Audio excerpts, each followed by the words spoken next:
अब चलते हैं क्वेश्चन नंबर 8 की तरफ, जिसमें हम लोग देखेंगे कि कौन सी ऐसी कंडीशंस हैं जिसमें जो कंपोनेंट्स हैं वेक्टर के स्टूडेंट्स उनका मैग्नीट्यूड इक्वल हो सकता है। The components of a vector A R the projections on the respective axis.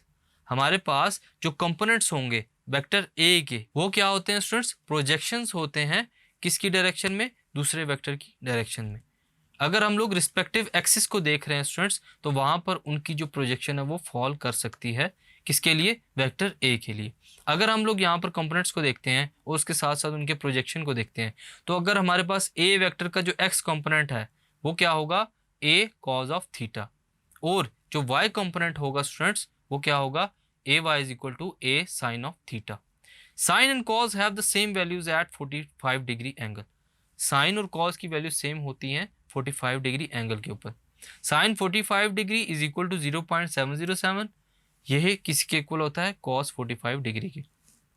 सो यहाँ पर क्या होगा students? A X will be equal to A multiply by 0.707। ये किसके इक्वल होगा? 0.707 R K, which is equal to A Y. यानी कि अगर हम लोग साइन 45 लें या थीटा की वैल्यू 45 डिग्री लें तो साइन और कॉस पर दोनों की वैल्यूज आएंगी हमारे पास सेम। यानी कि ए एक्स कंपोनेंट जो है वो ए का, ए वेक्टर का, और ए वाई कंपोनेंट जो है वो ए वेक्टर का, दोनों आपस में सेम वैल्यूज को दे रहे होंगे। Components of a vector will have the same magnitude. So students यहाँ पर हमें वो कंडीशन नजर आती है कि जब हमारे पास जो थीटा है उसकी वैल्यू 45 डिग्री हो जाए तो यहाँ पर वेक्टर के कंपोनेंट्स का जो मैग्नीट्यूड है स्टूडेंट्स वो क्या हो सकता है? सेम। यहाँ पर हमारे पास ओरिएंटेड एंगल स्पेसिफाइड होना चाहिए कितना? 45 डिग्री एंगल। Thank you.